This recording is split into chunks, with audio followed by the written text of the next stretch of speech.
Well, in my living memory, which would be sort of late 40s, early 50s when I was going to school, I was reared up outside Swords, and we walked down the Chapel Lane and came out there at the Star, and we just looked over at this old room that was always closed. And the only activity I ever remember, when there used to be old-fashioned electioneering going on, they used to have a lorry outside and fellas would be on it looking for votes. But nobody, like the Savage family here, had the lease of it, and they had gardens and pigs and fruit trees and that, and they had access to it, but nobody else could get into it. Now, the only thing I ever remember when there was something that we were let into was in the 1970s.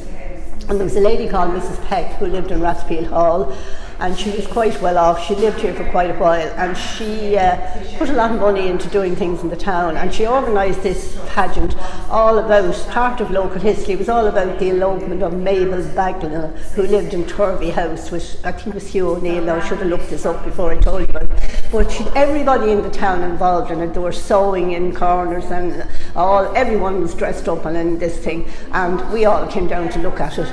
Now that was in the 1970s. Now I don't remember anything else after that, because it belonged to Dublin County Council, and when the council split up and Fingal County Council took it over, they kind of were more active in doing something about it.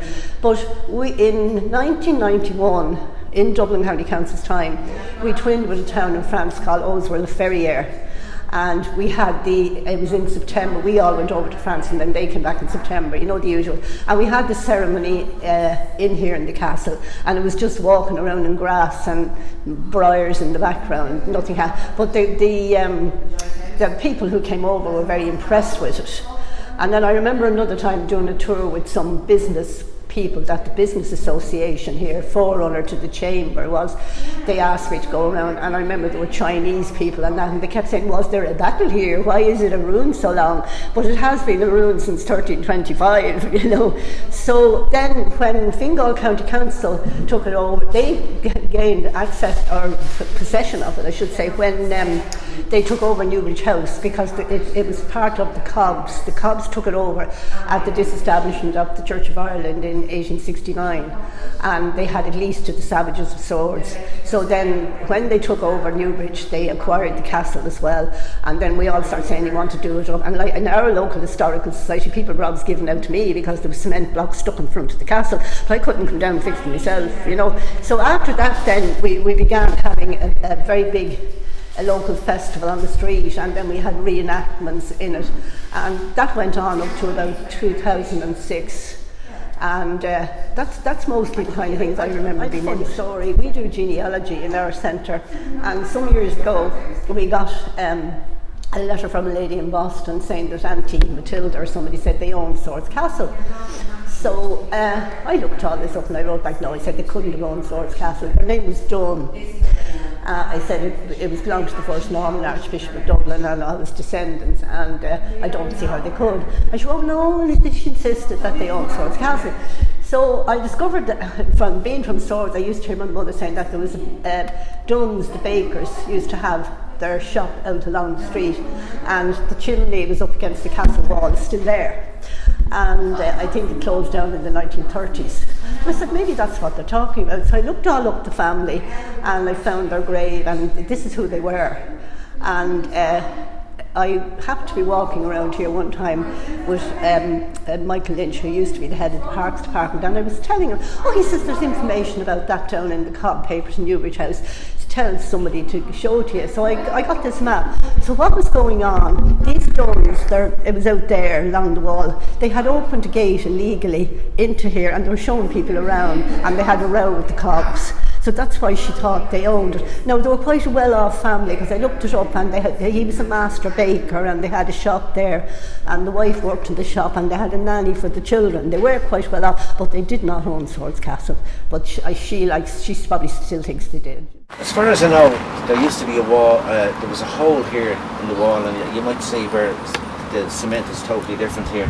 But we used to, myself and Greg Kane, we used to get in through the wall here. Right, this is where we used to go in, over there and up onto the tower, and basically there was a little hole in the castle where we'd call out some of the old guys that were coming out of the pound and kind of say, right, Mick, or Joe, you know, they'd look up. And then there was other guys, then some of the older guys, as we used to call them, the likes of Kieran Garrigan and Fred Nulty, and we'd throw an odd apple down at them, and they were definitely going to come in after us, so we would get down as quickly as we could and run across where the orchard is and just get over that wall down at the back where Mrs. Heavy's old shop was, and we'd be actually shaking in case they'd come out, like they'd catch us, like, you know, so we didn't know what to do. We just hide somewhere, get out of sight, because if they even seen us going down Seatown Road, they were after us. It was just a great bit of fun. I went to the Christian Brothers in Colossaculum, and my friend Greg Kane, he went to the Tech, as we called it then. It's now Fingal Community, and I'd meet him outside Joe Ryan's, and we then come in. Now, I did get into trouble for being outside Joe Ryan's, because Brother Devine seen me standing outside a public house, and of course rang my mother, and my mother was brought up to the Christian Brothers. I was brought down to the office, I think 1 or 2 days later, and wanted to know why your son was hanging outside a public house. Wasn't allowed at the time, of course. So I explained to him that I met my friend from the school, and then we went into just go in and just sit down and didn't tell him an awful lot more, just in case. There was nothing else to do in here. Yeah. You know, it was just basically, it was just a bit of the fun part of getting guys to turn around, and they didn't know who the hell was calling them. Like, you know, they were looking down towards Bridge Street, or God knows where they were looking. They just didn't know where the voices were coming from, like, you know. And we were kind of changing our voices, like, right, Mick, are you coming up? Oh, a few cans in here, you're coming in, all that, like, just simple little things, like, you know. I mean, there was nothing in here, you know, like the orchard, of course. Like, I mean, the orchard was an open orchard at the time. Like, you could take any apples that I know, and I've noticed there today that there is an awful lot of the tree is gone. And I was just talking to one of the lads over in Malahide Castle today, and he said he was actually in here one time and got a terrible pain. Ate too many of the apples, but he said they were sour. But I said, well, obviously the sweet ones, they've taken them all down. And the chap just telling me there, I think it's in the 1880s, there's one of the trees that's around there, it's there since 1880. So it's a long time ago, and still growing apples on it. You know, like, you know, to be an awful lot of you'd meet some of the guys in here, you know, but basically it was myself and Greg Kane that were trying to get the chasing going and getting out of chase here and there. It was all in good faith, like, you know. It wasn't nothing malicious or anything done about it, like, yeah, the only thing was throwing the apples. Yeah, that was basically it. No, it was just basically, you know, for us to do something. There was nothing around at the time. You know, there was nothing in Swords. No, I was never allowed in here. I was too afraid to come in. I didn't have big brothers and sisters to kind of encourage me to come in there. So to me, this was a place, it was the castle. I never came into it. All I remember is there used to be big black cattle out there at the gate, and there was the pub was there, of course, the pound, but the cattle were always at the gate, and like that was a scary thing. You weren't going past them to get in here, and I wouldn't come in the front. So no, I was never in here. We climbed the walls. Actually, that's Lawless's. Wasn't that Lawless's yard? The cat park now. It was probably Lawless's cattle. Yeah. Do you remember the carnival there? Yeah, the carnival used to be put in there as well. Yeah, that's I remember right. Yeah, going into bumpers the first time, getting busted lip. yeah, that's right. Yeah, they used to have little things like that on in there. But this was a place where, to me, the bowl boys used to go in here, but we weren't allowed to. We were just scared. We were just scared to come in Well, here. you see, what we used to do was the older ones would lift the younger ones up, push them up on the wall there. We used to go in near the pound. Yeah. Because my mother remembers pigs being here. Joe Savage used to keep pigs here, and the apples and that there, the trees, he used to sell them in the shop. Oh, really? I don't remember. Yeah, I think there's plum tree there somewhere as well, was there? Yeah, there's definitely apple trees. When we were kids, now that was all overgrown. Like we didn't go there because that was just full of nettles and it was overgrown, even the walls and that, you know. Oh yeah, it was very overgrown. I mean, even from the other side, you could see that. But it was in a terrible state. I mean, it's so nice to see it now. I mean, But what they used to do, my sister was saying was there was a little gate on it. So the big dare was to run in there because it was so dark. But the lads then were fucking lock you in it. Oh, right, yeah. So that's why the scary bit came in. So you yeah. wouldn't go in unless you were on your own. Oh, yes, yeah. Of course, when you're a kid, you love all that scary stuff. But myself, my brother, I was about 9, he was 8. And, you know, any other time they hear me with my older sister or brothers and they would look after you, you know. So Paul and myself came in one day and we walked the whole perimeter. I don't know how I did it. And I think back at Because there. because this thing, there's no like this thing around. There's no rail on it. No, then. there was It nothing. just bare open. Look at it, see the wall there? That's the way the wall was. Yes. And over here was worse And because crumbling. there was crumbling over there. Probably, yeah. And just to spite him, I did it. And then I got to this wall here where we had to jump down. After walking the whole thing, when I think back, he jumped out the wall and I wouldn't jump down. No, I remember the first time I was really in here is when they had the pageant.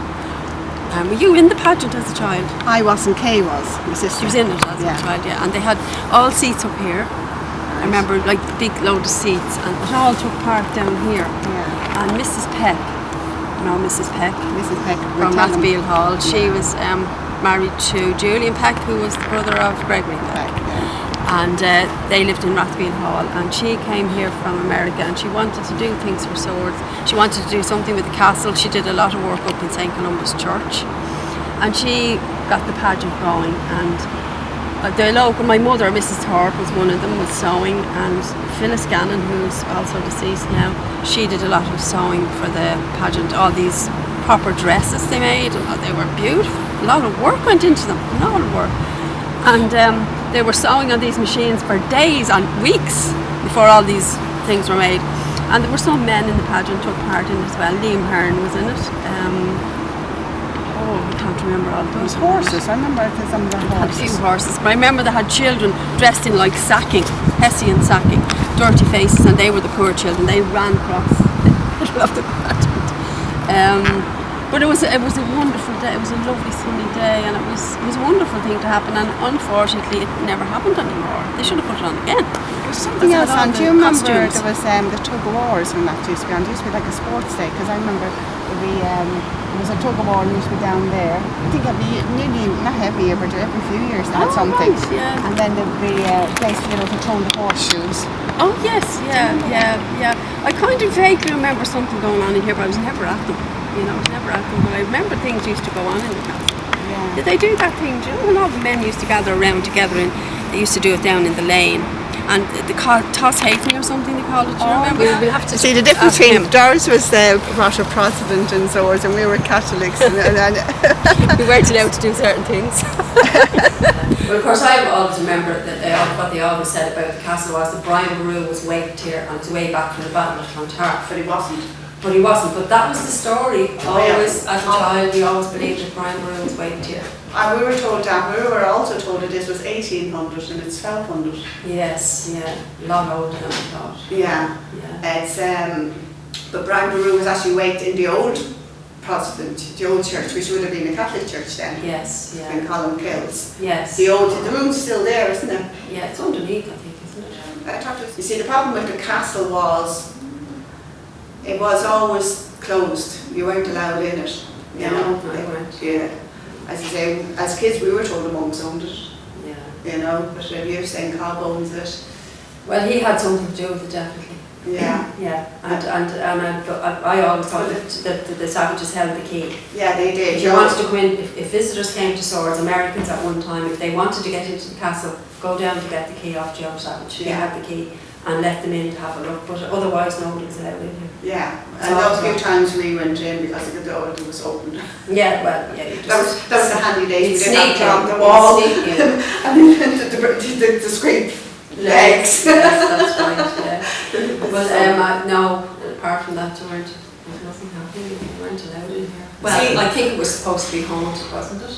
that's what I'm saying. That's where under here. Yeah, it was supposed That was supposed to be where it yes, was. it was supposed to be haunted. I don't know what did they see people? No, well, I think what happened was with the dungeon, which we call the dungeon. Children are very can sense things, you know, and the dungeon under here. I remember as a child, and of course I'd only do when there was only one of us. No, the rest were up that other end. I took a chance, and it was so cold. It was just so cold. You know, that's why at the front is where we used to always climb, because it always felt good. And maybe because the church was there, you know. Yeah. But all that area there, this area here, was very, very cold. And this part here was so overgrown. As a child, we probably would have said it's haunted. Do you know what I mean? Yes.